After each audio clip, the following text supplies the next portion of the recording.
بسم اللہ الرحمن الرحیم۔ دشت غربت میں مفلسوں کا لہو عام بکتا ہے، دشت غربت میں مفلسوں کا لہو عام بکتا ہے، کسی کا جسم بکتا ہے، کسی کا نام بکتا ہے۔ ہرس کے بازاروں میں حفا کی بیٹی کا آنچل پہلے صبح کو بکتا تھا مگر اب ہر شام بکتا ہے۔ امیر شہر کے محلات کی بات بھی خوب ہے ظاہر، فقیر شہر کی گود میں اب آرام بکتا ہے۔ محترم سامعین، آج کی اس نشست میں جو موضوع بحث کے لیے تجویز ہوا ہے وہ ہے کون کہتا ہے کہ ظلمات نے دم توڑ دیا۔ جناب صدر، دنیا کی سب سے بڑی طاقت عوام ہے، جس کے بارے میں کہا جاتا ہے کہ زبان خلق کو نکارہ خدا سمجھو۔ بدقسمتی سے پاکستان کی سب سے بڑی طاقت عوام کا کثیر طبقہ غریب، بے روزگار، ان پڑھ اور بے ہنر ہے۔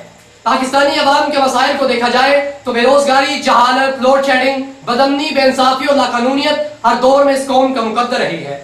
پاکستان ایک ایسا ملک ہے جس کے 20 کروڑ عوام بھیک پر زندہ ہے، جس کے حکمران 60 بزرا کا لشکر تیار کرتے ہیں اور یہ لشکر اپنی تنخواہوں کے لیے IMF کے سامنے کشکول رکھتے ہیں، جس کی سرزمین پر روزانہ نیٹو فورسز حملے کرتی ہیں اور پوری حکومت ایک کمزور سا احتجاج کر کے خاموش ہو جاتی ہے، جس میں ملک توڑنے، ملک لوٹنے اور ملک کو برباد کرنے والوں کو اقتدار ملتا ہے، جبکہ تندور سے روٹی اٹھانے والے پر پوری تعزیرات پاکستان الٹا دی جاتی ہے۔ صدر ذی وقار، جس ملک کی 10 کروڑ سے زائد عوام خط غربت سے نیچے زندگی گزارنے پر مجبور ہو، وہاں انسانیت کی کوئی قدر نہیں ہوتی۔ ملے کیا اسی لیے ریشم کے تھان بنتی ہیں، ملے کیا اسی لیے ریشم کے تھان بنتی ہیں کہ دختران وطن تار تار کو ترسیں۔ صدر ذی وقار، میں اپنے مخالفین سے پوچھنا چاہتا ہوں کہ کیا پاکستان کی 80% عوام کی انصاف تک رسائی ہے؟ کہ پاکستان دنیا کا واحد ملک نہیں جس میں جب تک مقتول کی جائیداد نہ بک جائے اس وقت تک اس کا مقدمہ جج کی میز تک نہیں پہنچتا؟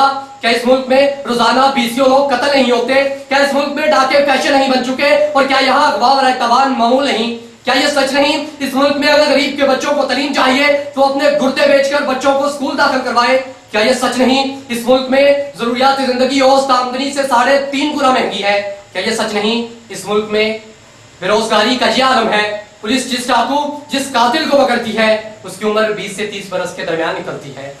اگر اب بھی کوئی یہ کہے کہ ظلمات نے دم توڑ دیا تو پھر اسے دیوانے کا خواب ہی کہا جا سکتا ہے۔ صدر ذی وقار، پاکستان علامہ اقبال کے خوابوں کی تعبیر تھا، لیکن آج اس ملک میں علامہ اقبال کی کسی سوچ، کسی فکر، کسی فلسفے، کسی خیال اور کسی احساس کا کوئی رنگ نہیں ملتا۔ ہمیں تسلیم کر لینا چاہیے کہ خودی اور خودداری علامہ اقبال کا فلسفہ تھا، لیکن آج کراچی سے خیبر تک کسی جگہ خودی اور خودداری نظر نہیں آتی۔ یقین محکم، عمل بہم، محبت فاتح عالم علامہ اقبال کی فکر تھی، لیکن آج اس قوم میں محبت ملتی ہے نہ عمل اور نہ ہی یقین۔ علامہ اقبال مرد کوہستانی اور بندہ صحرائی سے فطرت کی نگہبانی کا کام لینا چاہتے تھے، لیکن ہم نے مرد کوہستانی پر فوجیں چڑھا دی اور بندہ صحرائی کو روٹی روٹی کا محتاج کر دیا۔ علامہ اقبال ہماری خودی کو اس قدر بلند دیکھنا چاہتے تھے کہ خدا بندے سے خود پوچھے بتا تیری رضا کیا ہے، لیکن ہم نے اس خودی کا کشکول بنا کر IMF کے دروازے پہ رکھ دیا۔ ہمیں تسلیم کر لینا چاہیے ہم نے اقبال کے زمان و مکان کو روز و شام میں الجا کر مار دیا۔ ہم نے اس موسیقی فن کو امریکہ کی گلیوں میں فروخت کر دیا جس سے خون جگر کی نمود ہونا تھی۔ ہم نے ذوق یقین کو خیرات بنا دیا جس سے ہماری غلامی کی زنجیریں کاٹنا تھی۔ ہم نے خوشے گندم کے ساتھ ساتھ اس تہکان کو بھی جلا کر راکھ کر دیا جس سے اس ملک کی عوام کو روٹی ملنا تھی۔ مانا کے ستاروں سے بھی آگے ہے جہاں اور، مانا کے ستاروں سے بھی آگے ہے جہاں اور، شاہین میں مگر طاقت پرواز کہاں ہے؟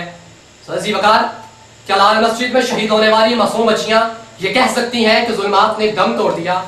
کیا امریکی ڈرون حملوں میں شہید ہونے والے ہزاروں پاکستانی یہ کہہ سکتے ہیں کہ ظلمات نے دم توڑ دیا؟ کیا امریکہ کی جیلوں میں تشدد کا نشانہ بننے والی ڈاکٹر عافیہ صدیقی یہ کہہ سکتی ہے کہ ظلمات نے دم توڑ دیا؟ کہ اسرائیل کی بمباری سے تباہ غزہ یہ کہہ سکتا ہے کہ ظلمات نے دم توڑ دیا؟ کیا برما میں شہید ہونے والے ہزاروں مسلمان یہ کہہ سکتے ہیں کہ ظلمات نے دم توڑ دیا؟ کیا کشمیر کی ماؤں بہنوں کی آہیں اور سسکیاں یہ کہہ سکتی ہیں کہ ظلمات نے دم توڑ دیا؟ کیا جلتا افغانستان یہ کہہ سکتا ہے کہ ظلمات نے دم توڑ دیا؟